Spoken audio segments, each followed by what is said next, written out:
الحمد لله رب العالمين والصلاة والسلام على سيد الأنبياء والمرسلين وعلى آله وأصحابه وأهل بيته وذرياته أجمعين والعاقبة للمتقين.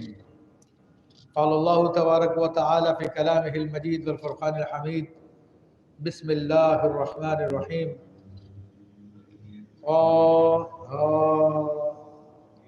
ما أنزلنا عليك القرآن لتشقى. صدق الله العظيم وصدق رسوله النبي الكريم. مولاي صل وسلم دائما أبدا على حبيبك خير الخلق كلهم. رب اشرح لي صدري ويسر لي أمري واحلل عقدة من لساني يفقهوا قولي. تمام حضرات ایک مرتبہ محبت سے درود پاک پڑھیے. صلی اللہ علیہ سیدنا مولانا محمد بن معدن الجود والکرم وآلہ وبارک وسلم. صلاۃ و سلام علیک یا سیدی یا رسول اللہ وعلی آلک واصحابک یا نور اللہ.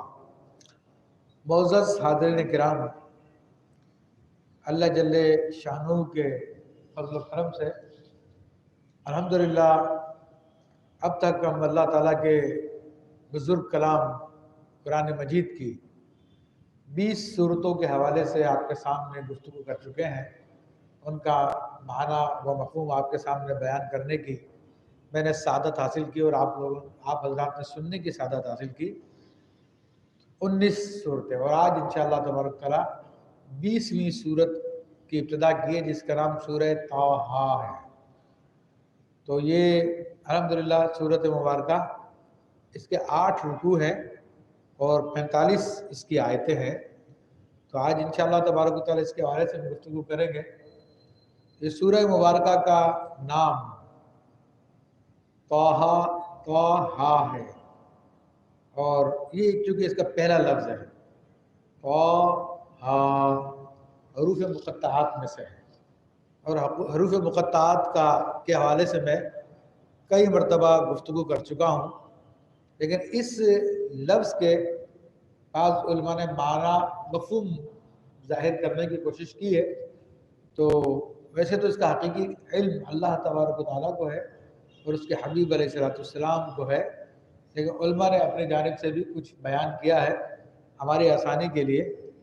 تو بعض نے کہا کہ یہ اللہ تبارک و تعالیٰ کا نام نامی اس میں گرامی ہے، اور بعض نے کہا کہ طٰ سے طیبہ مراد ہے اور ہا سے مکہ مراد ہے، اور بعض نے کہا کہ اللہ تعالیٰ کی صفات مراد ہے، اس سے طٰ سے طیب مراد ہے اور ہا سے ہادی مراد ہے. لیکن ایک مشہور قول جو بہت بزرگ علماء نے بیان کیا ہے وہ یہ ہے کہ یہ نبی کریم رؤوف الرحیم صلی اللہ تعالیٰ علیہ وسلم کا ایک نام نامی اس میں گرامی ہے. تو اللہ تبارک و تعالیٰ نے آپ علیہ السلام کے اس نام سے آپ کو خطاب کیا ہے.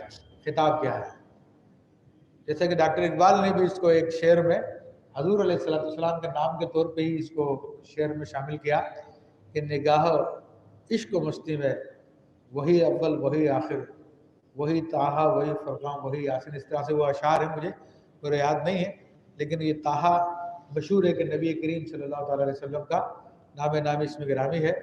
اور الحمدللہ اسی نام پر ہم نے اسی نسبت سے تھرپارکر میں ایک مسجد بھی بنائی ہے جس کا نام ہے سیدنا طٰہٰ علیہ السلام، حضور علیہ السلام کے نام کی نسبت سے. تو بہرحال فرمایا کہ ما انزلنا علیک القرآن لتشقى. حبیب علیہ السلام، ہم نے آپ پر یہ قرآن اس لیے نہیں اتارا کہ آپ مشقت میں پڑ جائیں.